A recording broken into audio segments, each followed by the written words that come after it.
Hey friends, Mark Mandel here. Welcome to episode number 4 of Customer Experience Unsung Heroes. Thanks for coming on this journey with me. I'm so glad you're here with me today. Today is going to be a fun show. Before we get into the show, though, I have a couple of quick housekeeping things I want to talk about, one of which is really important. The biggest thing I want to cover at the beginning of this conversation while we're right out of the gate here is just to kind of share with you guys, if you have not seen this particular show before, the Unsung Heroes show, what it is and why I think it's an important and fun show to share with you. I think a lot about our profession, our customer experience profession. Having been part of it for a long time, I have a bunch of friends, good friends in the business who I think do the most amazing work you could imagine, but are often the guys behind the curtain. They're the backstage guys. They're the guys that you don't always see out in front, on the stages or getting the spotlight time. And the purpose of this show is to bring those guys into the forefront, into the spotlight, one at a time, get an opportunity for you guys out there amongst my friends to meet them. I think playing matchmaker like this between the people doing some great work and other like-minded people is a big part of what I'm doing these days work-wise, and I'm thrilled to be sharing my friends with you today, especially so.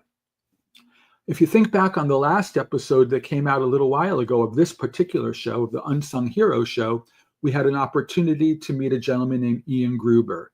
Ian is currently the Chief Operating Officer, if you haven't seen that show, at a company called Swift, doing some really interesting work in retail CX.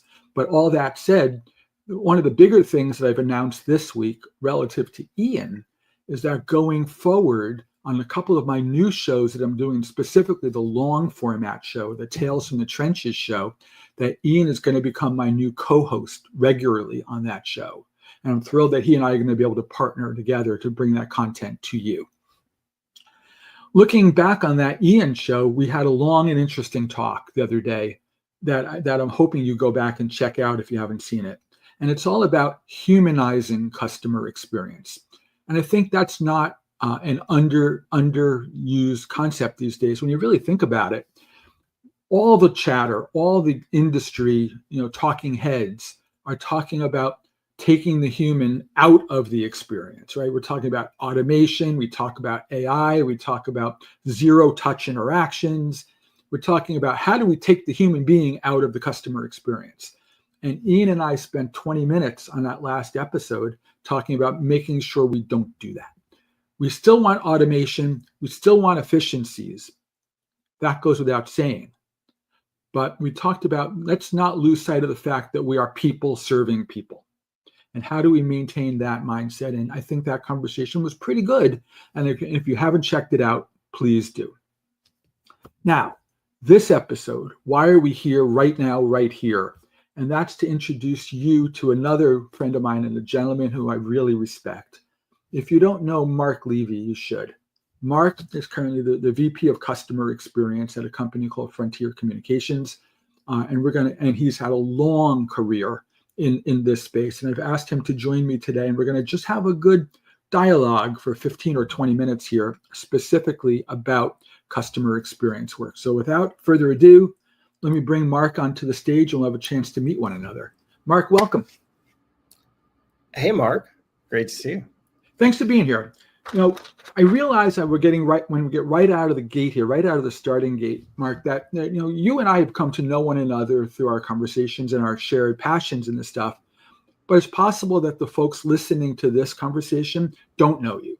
Can you take just a moment and just share with a little bit about you, your work, who you are, what's important to you, kind of who are you?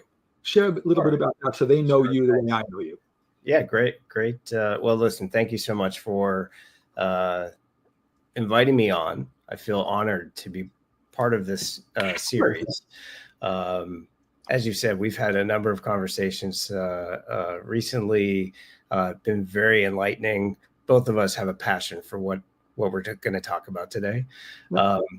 My experience in customer experience has been a multi-decade experience. Wasn't always called customer experience to me, but it's always been the focus of the work that I do. It's all about the customer, right? From a career perspective, I've worked in music and media, and I've worked in technology, and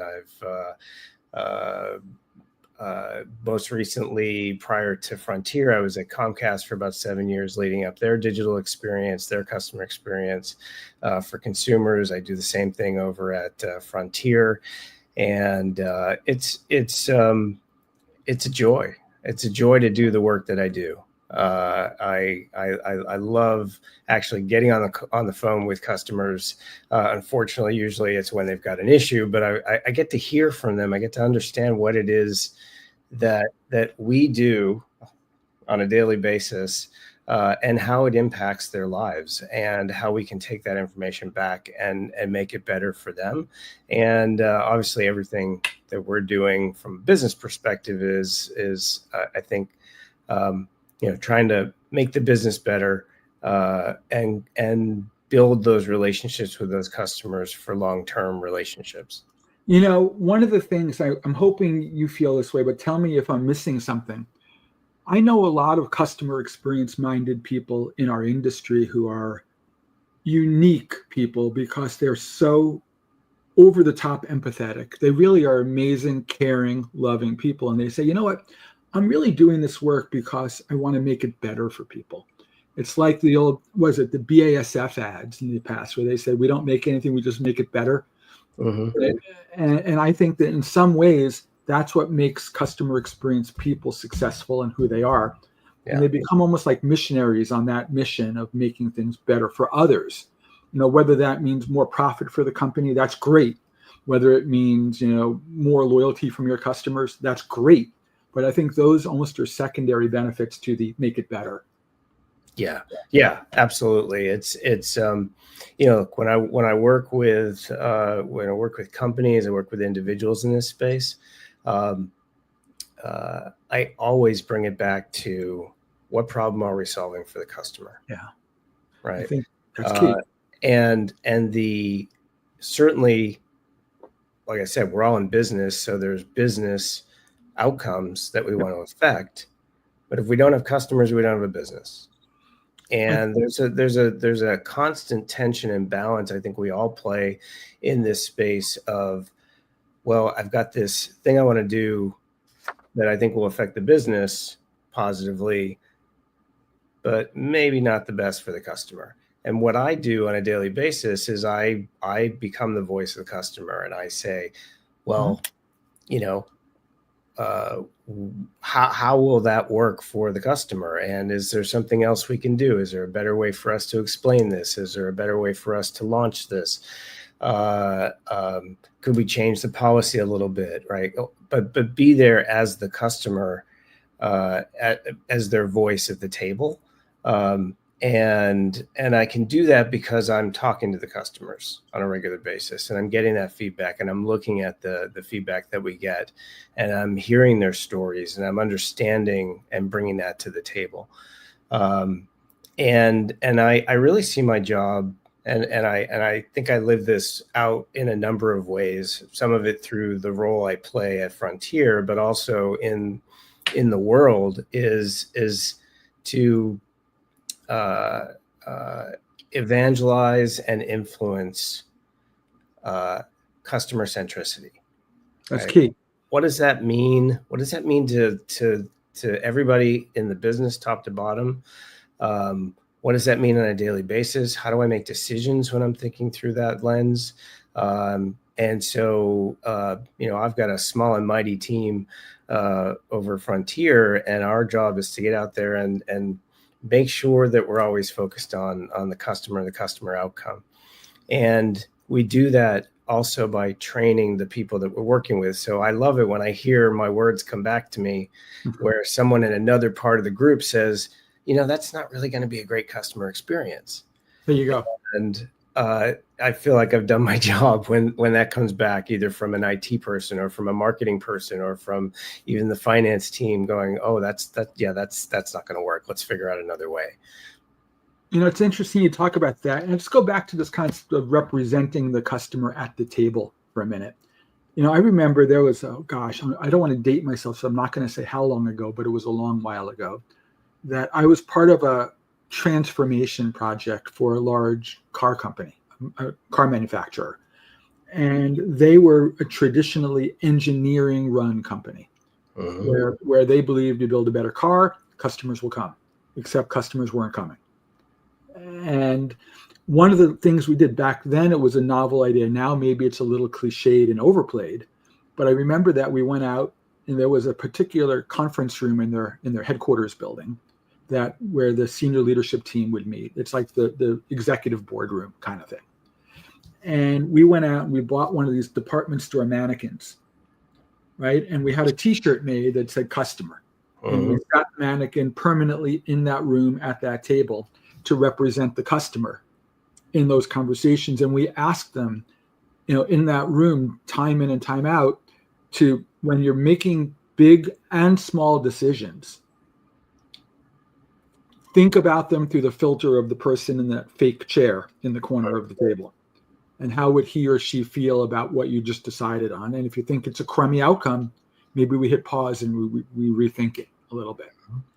And it changed the perspective from, a very much a nuts and bolts, bits and bytes kind of decision making to a more empathetic decision making. It made it more qualitative. It made it a little bit more caring. And it drove a big, big shift in their thinking. Yeah. Now imagine your role. Now you take the mannequin away and you're the guy. Well, I'm the guy here, but I would say a very similar experience that I had over at Comcast. The history of Comcast is, from a customer experience perspective, is not good. Everybody knows it. Everybody's seen the numbers. But there was an understanding, and they were one of the early NPS groups, working with Bain to really start to gather data to understand from customers what was really going on and start to institutionalize the idea of customer feedback and action on that feedback. Yep. And one of the things that they did, I wish I could take credit for it, but they did something similar where they had these seat covers created, and they were distributed to every conference room across the campus and across the different offices around the country. And there was always a customer at the table. There you go. So it just said customer, right? And it was a representation of that. And it, along with the commitment from leadership to the program, to the action, to the outcomes, made a massive difference. Yeah. And I would say that's a major, in my mind, a requirement for a company to be successful, and for us to be successful is to have that support at the leadership level. You look at where I work today, the number 3 priority is customer experience, right? We got to do our business, sell the service, and then it's got to be the best customer experience. And that is from the top. It is reiterated on a daily basis. We have we'll call them like rituals where we communicate and talk about different issues that are going on and what we're finding and how we're fixing them. It is embedded into the business. And I know not everybody has that same kind of support in their business. Yep.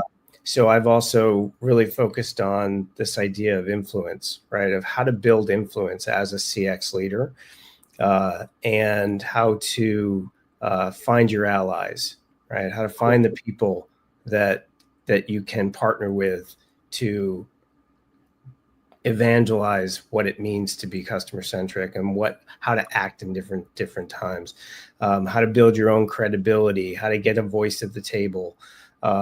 These are all really important skills that are vital to getting anything done in business in general. But as a CX leader, right, a lot of times decisions get made and they don't take into consideration what the impact is going to be.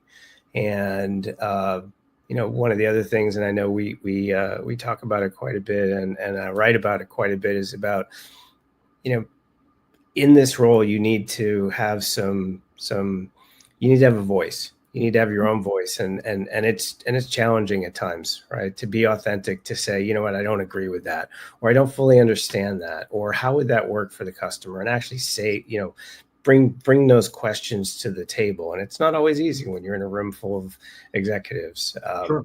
but it's important and vital. And so I train my team and I train others around me to to step into those moments, and it's important, and it makes a difference. Would love to get your take on something. I want to peel this onion a level deeper from one of the things you touched on a minute ago.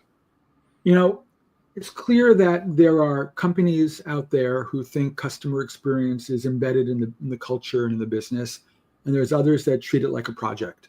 Mm-hmm. Right? And unfortunately, projects come and go. Right? And then when they go, we're back to some other old habits and behaviors all over again. And I give an example. I want your thoughts about this, because this is how I saw it manifest. I was working years ago for a client that was a bank, a regional bank.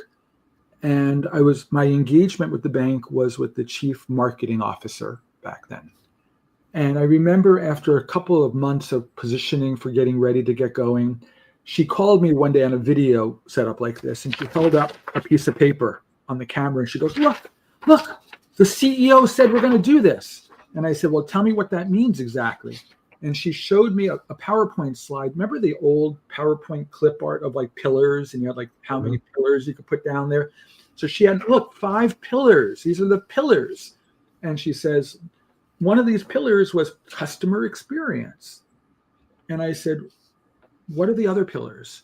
And she said, like, at the time, early digital transformation, innovation, things like that. And I said, no disrespect, I know you've worked hard for this, I said to her, but that's terrible.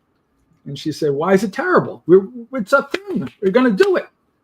And I said, because when it's a pillar, it's a project. Mm-hmm. I said, why can't we take the customer pillar and kind of knock it down horizontally and kind of run it underneath the other pillars? And she said, well, what do you mean?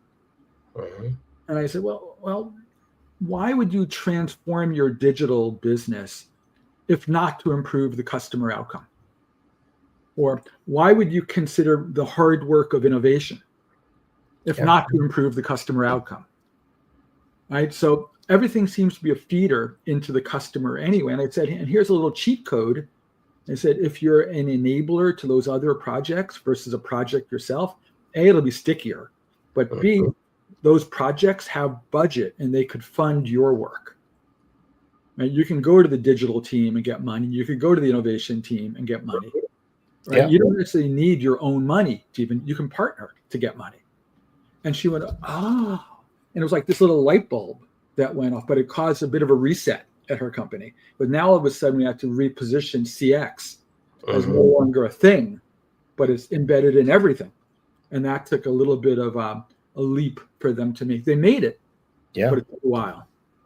Yeah, no, I completely agree with you. I've seen that in multiple places where, CX is an afterthought, or it's or like you said, it's a project. It's and how quarter to quarter things change, and it's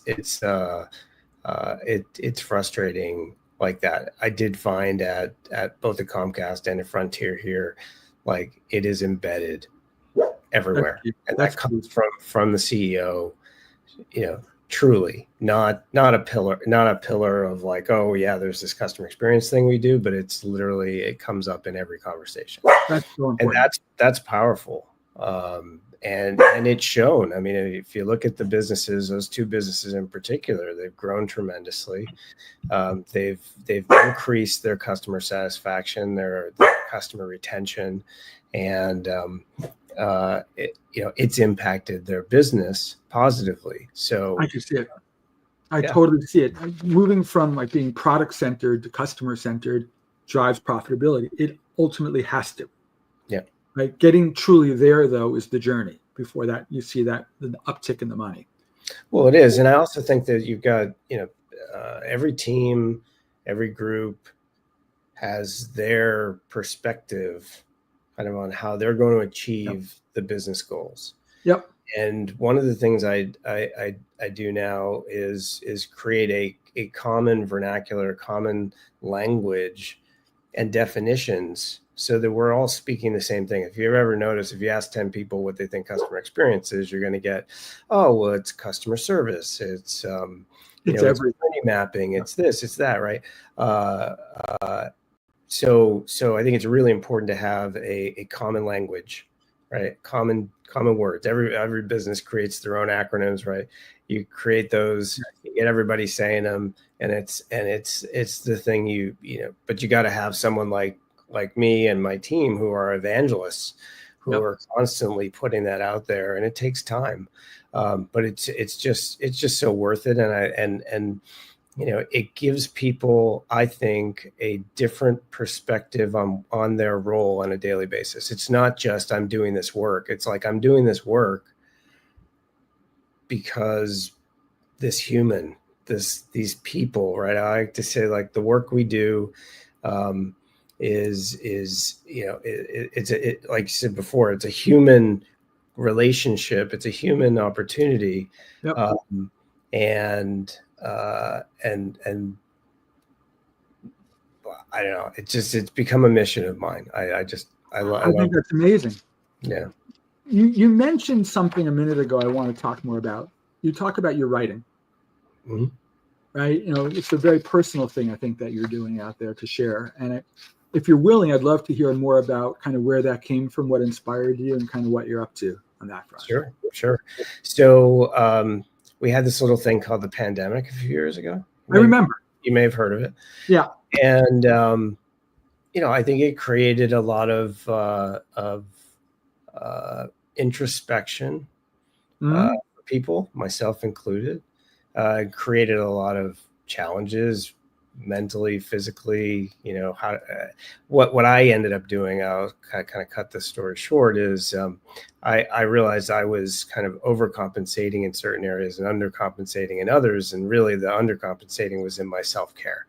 So because I wasn't taking care of myself, I started to break down, and it was harder for me to focus on the work that I was doing and all of that. So I ended up taking some time to work on myself, to give myself that time to kind of calm down and get back to what I saw, or really find who is Mark Levy? What am I about?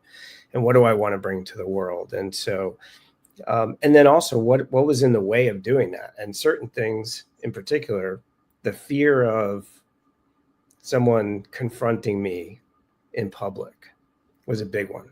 That's scary for a lot of people. Yeah. So it's like, you don't want to say anything because, there's trolls out there. There's people out there. They may not agree. They may not, and then, like, what will they think of me?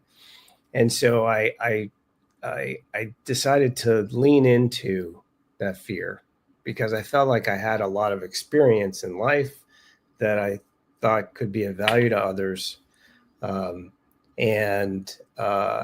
Because as I've talked with others, I felt I heard similar stories, but they didn't feel they had anybody to talk to. They didn't feel they had support. They didn't know what to do. And I felt like, and they felt very isolated. So I wanted to start writing and supporting people in being more authentic and in knowing that they're not alone. And so I have a few different things that I write about. There's some things I do on LinkedIn. They're very much about leadership and about authenticity and about breaking through fear. And the other side of my writing is really about my passion for customer experience. I have a newsletter, podcast that I do. I've got some courses and some books that I've written and things like that. And so I really leaned into expressing myself in a way that I thought would be of value to others. And so far it's been, I've gotten great response, and, I continue to do it. And I have also committed to doing things on a regular basis, being consistent in ways that I hadn't been in the past. And so I highly recommend it. I think that type of vulnerable sharing is such a gift from you to so many people. And as somebody, I know I enjoy following your writing. I wanted to say thank you for for being able to share that with people like me, who I can learn from it, but also relate to it at so many levels. And so it's really a good thing. Thank you. Thinking about the business for a minute, talk about the future. I don't mean the future of your company, but the future of our industry, of our CX profession. Yep. You hear every version. You get the pontificators out there who are saying, "Oh, this customer experience thing, the fad is over. It's going to die. We're going to go back to just having operational mindsets again." Others go, "No, it's going to be more important than ever."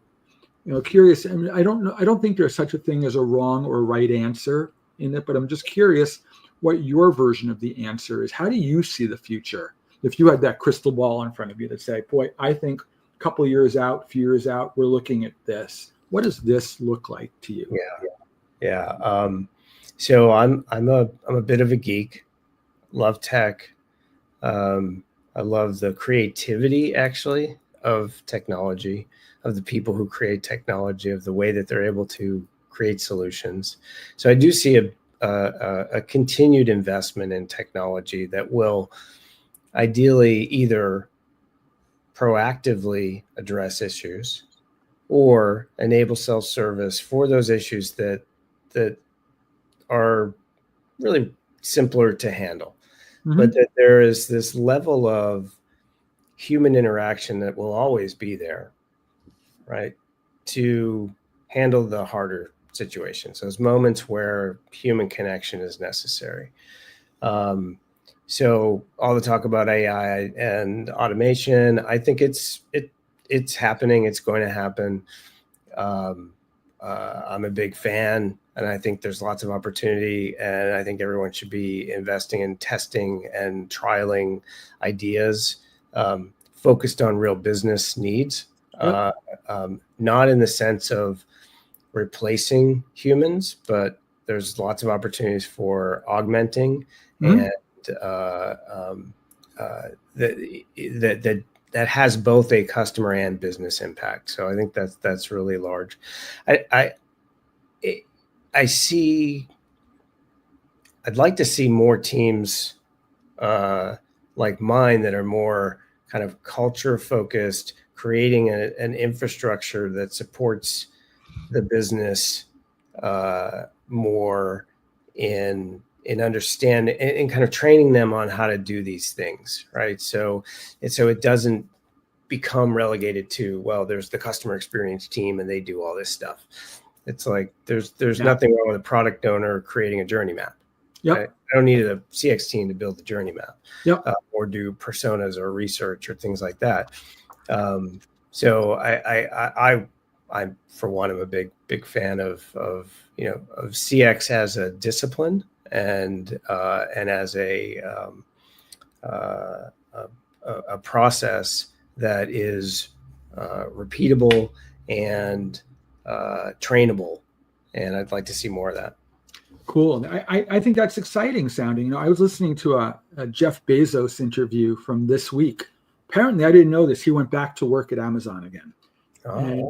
And apparently, not that he needs the paycheck, but I think he was there to say he wants to help influence their AI thinking over at Amazon. And specifically, he was talking about he sees AI in the future being like electricity, where he said it's just kind of part of everything. It's an enabling layer of everything that we're doing. And if we don't infuse AI in our interactions, in our businesses, in our products and services, we're kidding ourselves. Because it's good. But it's not, as you said, I don't think he's proposing that it's there to replace you and I. It's there to make our jobs easier and more productive in what we do. Yeah. So how can Amazon better serve customers better, or their partners better, or their sellers better? Right? And it's what enablement can it be? What augmentation could they get out of that? But it was an interesting conversation. You mentioned that you're doing some of your work, some of your writing on LinkedIn. I'm sure people are wondering, how can they find you? How do they track you down if they want to talk to you more about some of the things you're talking about here? What's a good way for them to find you? Yeah, so there's probably three good ways. One is on LinkedIn, just Mark Levy, Frontier, or customer experience. I don't know, you'll find me in there. The other is I have a newsletter. It's dcxnewsletter.com. I'll put those links down below. Great. And that is a 2-time a week newsletter for CX professionals. My intention there was really around inspiration and bringing ideas, insights, information, stories, and ideas to life for people who are passionate about this as well as I am. And so that's available. And then marklevy.co is a website where that lists all the different things that I do, with the links to my books and my courses and other things like that.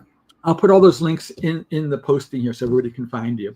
Mark, thank you for hanging out with me today. It's such a fun chat with you. I'm very, very grateful for the time. And thank you for getting a chance for my friends who follow this show to learn a little bit about you. Thank you for hanging out here with us. Well, thank you. I really appreciate the opportunity. Like I said, it's a passion for both of us, and we don't need these moments to have these conversations. It's so true. I love it. I appreciate the opportunity. The reality, as we wrap this up, is just that there's so many people out there doing so much good work. And I just wish there was an opportunity to sit down like this one-on-one with all of them. But I would be doing 6 shows a day, every day. And none of us have time for that. But thank you for making your time for this. Listen, if we don't speak over the next couple of weeks, being that we're sitting here in early December, have a good holiday ahead. Thank you. And stay well, my friend. And we'll talk again soon. And thank you, everybody, for being part of this journey with Mark and me. We'll see all of you guys again next time around. Take care, guys, and take care, Mark. Thank you very much. Bye, guys.